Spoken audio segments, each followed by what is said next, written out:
परम पूज्य मुनि श्री 108 दुर्लभ सागर जी महाराज की।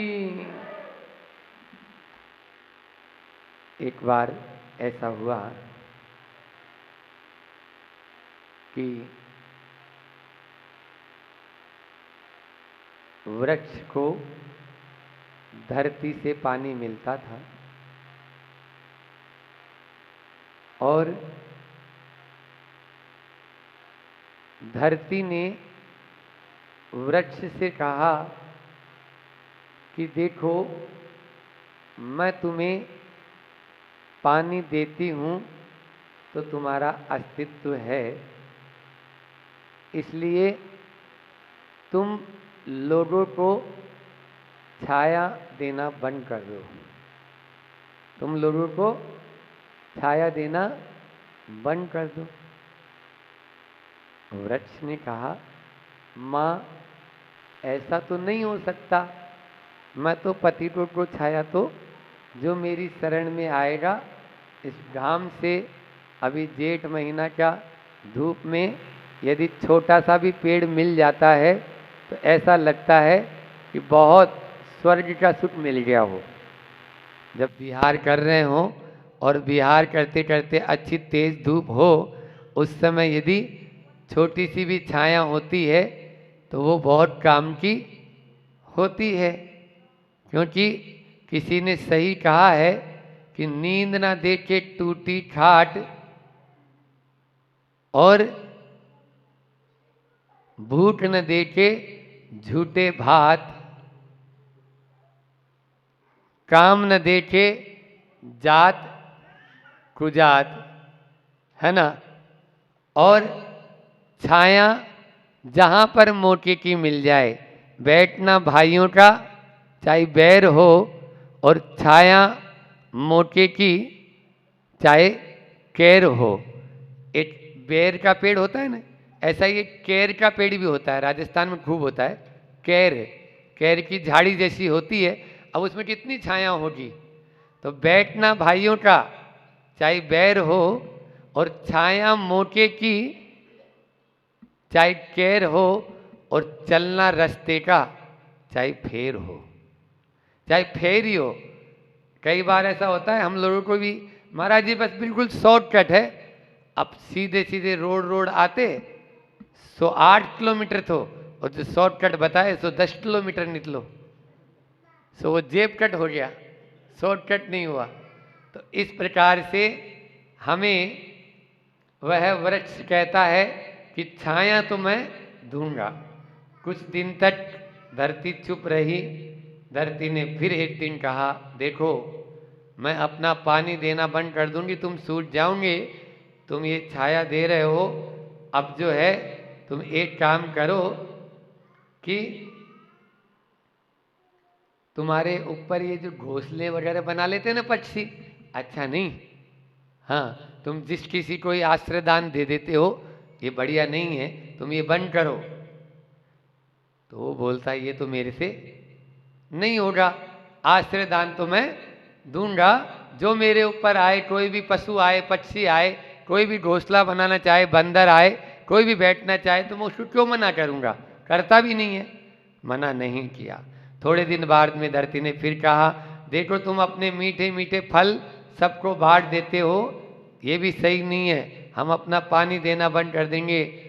तो वृक्ष ने इस बार जवाब दिया, माँ आपको जो भी करना हो करें, लेकिन मेरे से ये नहीं होगा, मेरे मीठे मीठे खट्टे मीठे फल जो खाना चाहे सब खाए, बल्कि मुझे तो कोई पत्थर भी मारता है तो मैं उसको क्या देता हूँ, फल देता हूँ। सुन रहे हो नहीं सुन रहे हो? हाँ, यहाँ तो फल देने वाले को फल नहीं देते हैं। बूढ़े माँ बाप ने पढ़ाया लिखाया योग्य बनाया, उन्होंने आपको अच्छे से बड़ा कर दिया, परवरिश कर दी, उसके बाद में आप उन्हीं को ही किनारे कर देते कि हाँ अब वो जिन्होंने आपको लायक बनाया था वही नालायक नजर आना शुरू हो जाते हैं। सुन रहे हो नहीं सुन रहे हो? इसलिए ये होता है, हो रहा है अभी भी। तो वो वृक्ष से भी गए बीते हैं। वृक्ष बोलता है मैं नहीं करूंगा, फिर भी वो बोलते हैं। धरती कहती है अभी भी देखो सुधर जाओ, अभी तुम्हारी जो ये टहनियाँ काट के ले जाते हैं लोट जलाकर भोजन बनाते हैं, ईंधन का बना उसके द्वारा वो अपना चूल्हा जलाते हैं और तुम्हारी लकड़ी का घर बना लेते हैं। वो बोलते हैं माँ मैं अपना उपकार कभी भी नहीं भूल पाऊंगा, मैं तो सबको हमेशा छाया दूंगा, फल दूंगा और आश्रय दान दूंगा। और यहाँ तक कि धरती ने उसको रस देना बंद कर दिया तो बिल्कुल सूख गया, तो भी लोग उसको पूरा काट लिए और फिर भी उसकी लकड़ी से अपना घर बना रहे हैं। आज भी दरवाजे बना रहे हैं आपके यहाँ, देखो ये चौखट बनी हुई है, काय की है बोलो? उसी वृक्ष की है। इसीलिए लोगों ने अभी हम सम्यक कौमुदी ग्रंथ पढ़ रहे हैं, उसमें ये कारिका आई, परोपकाराय फलंति वृक्षा, परोपकाराय वहंति नद्य, परोपकाराय दुहंति गावः, परोपकाराय मिदम शरीरम, परोपकारार्थम मिदम शरीरम। यह शरीर जो आपको मिला है यह परोपकार के लिए मिला है। एक नहीं तीन तीन उदाहरण देकर यहाँ पर आचार्य भगवंत कह रहे हैं कि जिस प्रकार से फल जो है, वृक्ष जो है वो परोपकाराई होते हैं।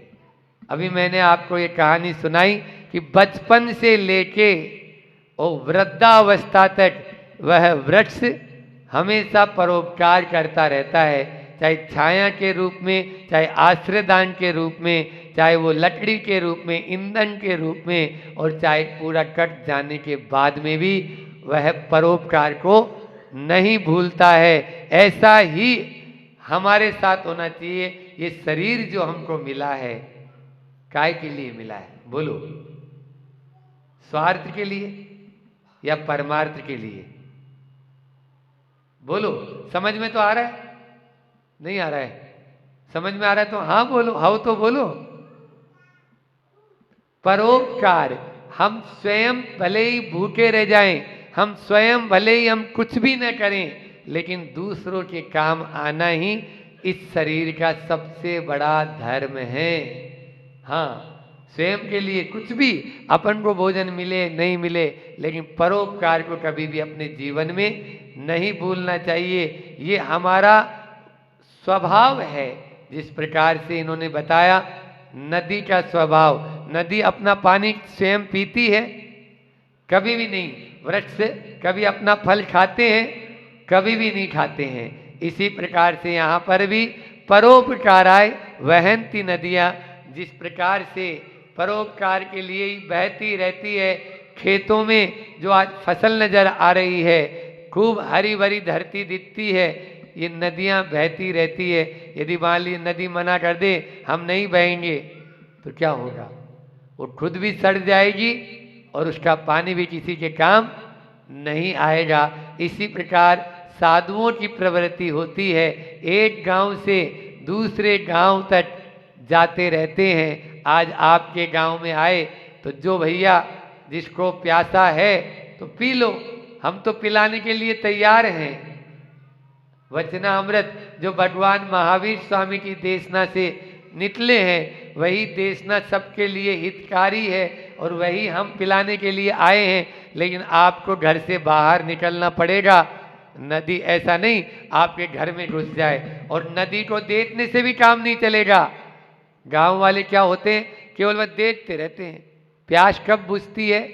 जब हम हाथ से अंजलि बनाएंगे, नदी के पानी को अपनी अंजलि में लेंगे, अपने होठों तक लाएंगे और अपने कंठ से नीचे उतारेंगे, जब नदी प्यास बुझा पाएगी। इसी प्रकार से जो साधु वचन बोल रहे हैं उन वचनों को अपने जीवन में उतारेंगे, तब जाके आपके जीवन में सुख शांति और समृद्धि आते देर नहीं लगेगी, देर नहीं लगेगी। यहाँ पर परोपकाराय वहंती नद्य, और फिर एक और उदाहरण दे रहे हैं, परोपकाराय दुहंती गावः। दूध अपना पीती है, गाय कभी अपना दूध पीती है? बोलो, नहीं पीती। अरे आप रूखा सूखा उसको भूसा खिलाते हो और अमृत के समान दूध देती है। दूध देती है। अभी गर्मी का मौसम है, उस दूध के माध्यम से ही तरह तरह के व्यंजन, दही जम जाता है ना। एक दिन दही छाछ नहीं मिले तो देखो क्या हो जाए। उसी से ही बड़े हुए हैं, ऐसा कोई भी नहीं है जो दूध पीकर बड़ा नहीं हुआ हो, है ना।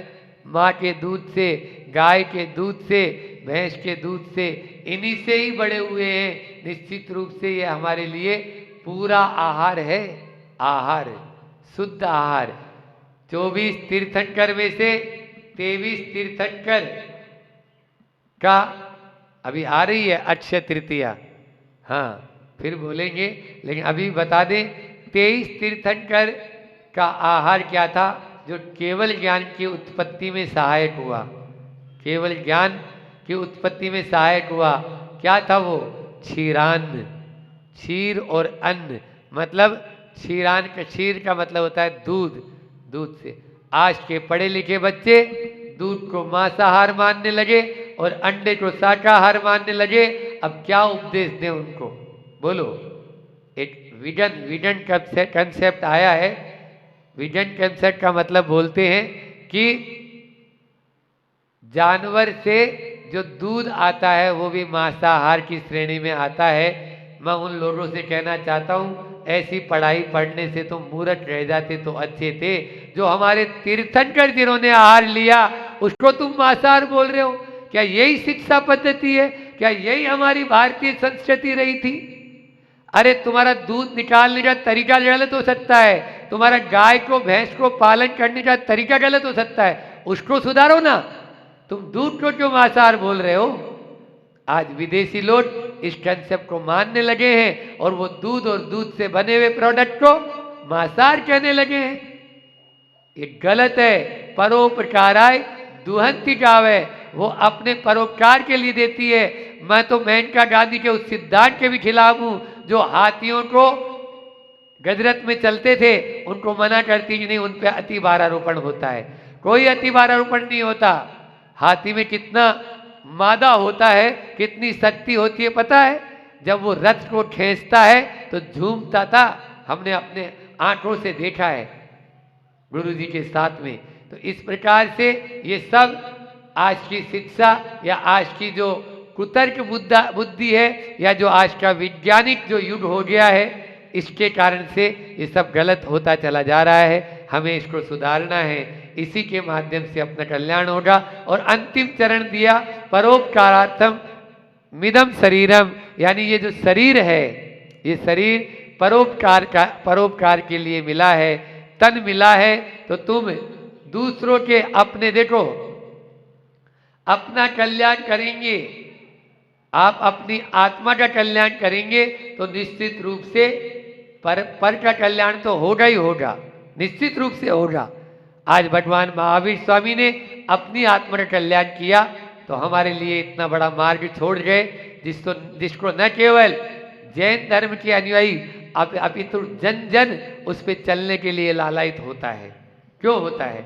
इसीलिए होता है कि नहीं, यही मार्ग सत्य है। इस गांव का नाम है ककरवाह। क्या नाम है? ककरवाह, यही नाम है। तो ककरवाह का मतलब तो यही होता है। मैं तो ये बोलना चाहता हूं कि कुछ करो तभी वाह वाह होगी, कुछ करो तभी वाह वाह होगी, नहीं तो आह होगी। कुछ करोगे तो वाह वाह होगी और नहीं करोगे तो आह। फिर अंतिम समय आह करता अस्पताल में चला जाता है, वहाँ अरे अम्मा अरे माँ यही करता रहता है। तो आह से बचने के लिए ककरवाह वालों वाह वाह निकलेगी तब जब ये 4 बात याद रख लेंगे।